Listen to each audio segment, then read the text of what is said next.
Bab 2754. Mengejutkan Sekte Pedang. Saat itu, Erikin cukup bersemangat, dan menggunakan mangkuk panggilan roh untuk mengalahkan Huorong. Sayangnya, karena kedua barang dewa tersebut rusak, tidak ada cara untuk mencapai efek yang paling kuat, dan ada beberapa efek samping. Oleh karena itu, setelah kultivasi Erikin mencapai tingkat fase penilaian, kedua harta itu jarang digunakan. Ini selalu disayangkan bagi Erikin. Adapun untuk perbaikannya, sebenarnya Erikin sebelumnya telah menemukan semua biji roh dan berbagai bahan yang dibutuhkan untuk perbaikan mangkuk panggilan roh. Namun memperbaiki barang dewa tidak sesederhana itu. Memiliki bahan yang sesuai hanyalah langkah awal. Lebih penting lagi, mereka yang memiliki pengetahuan baik tentang barang dewa dan ahli pemurnian alat yang berpengalaman. Tapi zaman kuno sudah lama berlalu, di mana dia bisa menemukan ahli pembersih alat yang mengerti barang dewa. Tetapi dengan naga spiritual ini, tidakkah mungkin untuk memperbaikinya sendiri? Tentu saja teman seiman, kali ini kita beruntung, seperti biasa, mari kita pergi bersama. Tracer Taois sudah tidak sabar. Setelah itu, Erikin mengangguk, dan mereka berdua bergegas keluar pada saat yang bersamaan. Setelah aura emas naga spiritual ini menelan seteguk binatang kura-kura, itu mulai memuaskan roh emas yang kuat di dekatnya. Namun saat-saat indah itu tidak berlangsung lama, tidak butuh waktu lama untuk menelannya, dan segera melihat dua sosok manusia, satu demi satu, mengapit ke arah dirinya sendiri. Naga spiritual terkejut, dan dia tidak menyangka bahwa dia sudah sangat berhati-hati. Namun tetap terjebak oleh kultivator. Dengan jentikan ekor naga, ia memutar kepalanya dan lari ke bawah.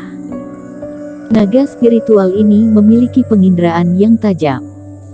Melihat naga spiritual melarikan diri, Erikin dan Tracer Taois tidak lagi bersembunyi, dan mempercepat gerakannya. Tidak ada cara untuk ditemukan, bagaimanapun, binatang roh emas ini dilahirkan dengan keuntungan yang lebih besar daripada mereka di tempat yang penuh dengan emas. Seekor naga dan dua orang, bolak-balik, terus-menerus melintasi kehampaan. Berhenti. Tracer Taois melihat naga emas besar itu, dengan matanya yang merah. Dengan lambaian tangannya, sutra merah terbang keluar, seperti ular, bergegas menuju naga spiritual dengan cepat. Bagian belakang tubuh terpelintir, terjerat dengan tubuh naga spiritual terus-menerus, memperlambat kecepatannya. Pada saat yang sama, Erikin juga mengeluarkan cambuk iblis. Cambuk itu diayunkan, dan setelah mendekati naga spiritual, cambuk jatuh, dan naga spiritual merasakan jiwa dewa gemetar dan tidak bisa menahan erangan. Tepat ketika mereka berdua menembak pada saat yang sama, keunggulan kecepatan naga spiritual telah benar-benar hilang, dan dikelilingi oleh Erikin dan Tracer Taois lagi. Mengaum. Melihat bahwa pertempuran ini tidak dapat dihindari, naga spiritual juga mengeluarkan raungan yang menakutkan. Meski sedikit licik, ia tidak takut berkelahi, apalagi setelah berlari begitu lama. Diketahui tidak lebih dari selusin kultivator yang pernah ditemui sebelumnya, namun kali ini hanya dua orang yaitu Erikin dan Tracer Taois. Ini membuat naga spiritual merasa bahwa pertempuran ini tampaknya tidak terlalu berbahaya. Berhenti sebentar, naga spiritual meledak ke dalam pertempuran, dan mulai menyerang balik Erikin dan Tracer Taois. Dengan bantuan aura emas yang kaya di sekelilingnya, naga spiritual tidak jatuh ke angin untuk sementara waktu. Putra mahkota, ada gerakan besar secara diagonal di depan kita. Pada saat ini, di sisi lain, Jeromelu yang sedang mencari dengan cemas. Tiba-tiba, kekosongan di depannya terbuka, dan seorang kultivator sekte pedang dengan cepat terbang. Apakah ada seorang kultivator yang berperang melawan binatang roh yang perkasa? Kata Jeromelu. Itu benar, dan Penatuali telah mengamati dari kejauhan. Binatang roh emas tingginya lebih dari 10 kaki, dan nafas yang dikeluarkannya sangat keras, sangat tidak biasa. Dengan ukuran dan gerakan ini, apakah akhirnya bertemu naga spiritual? Bawa aku ke sana. Mata Jeromelu tiba-tiba menjadi cerah dan segera berakselerasi. Ini benar-benar roh naga emas. Dan ketika dia digantung beberapa ratus meter jauhnya, melihat tubuh besar yang dimiliki naga spiritual hanya melalui metode rahasia, Jeromelu sangat bersemangat. Setelah mencari selama hampir 8 jam, akhirnya dia bertemu dengan binatang ini.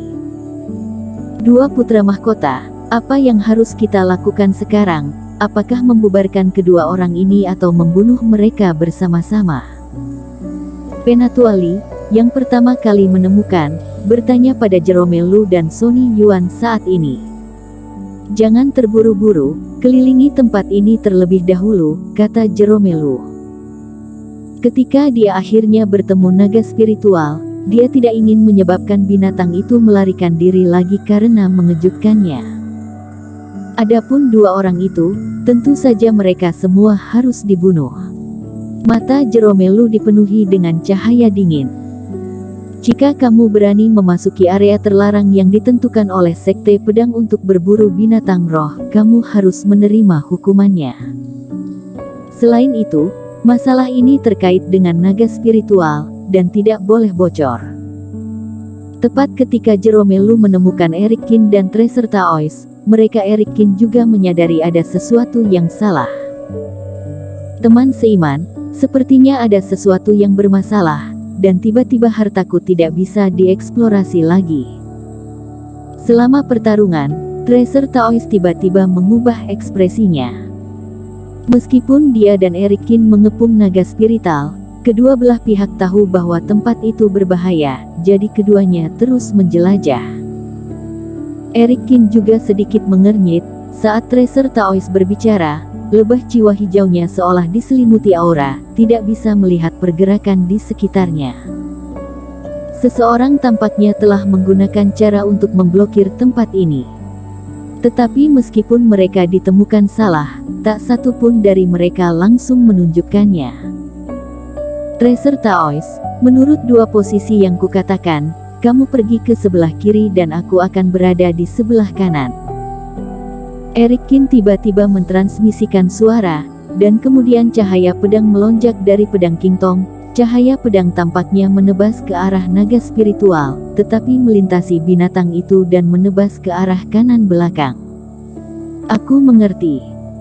Pada saat yang sama, Tracer Taois menembakkan cahaya hitam dan bergegas ke posisi yang diberikan oleh Erikin. Dua ledakan menyusul. Kemudian di dua ruang itu, nafas seketika terdistorsi, dan dua kultivator Sekte Pedang muncul secara tak terduga. Sial, seseorang benar-benar mendekat.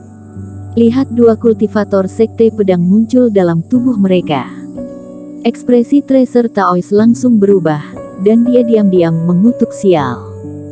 Mereka berdua telah menggunakan cara yang paling kuat, tetapi mereka malah ditemukan oleh Sekte Pedang dengan sangat cepat. Tapi Tracer Taois tidak tahu bahwa Sekte Pedang belum berburu binatang roh emas selama ini. Seluruh tenaganya dihabiskan untuk mencarinya.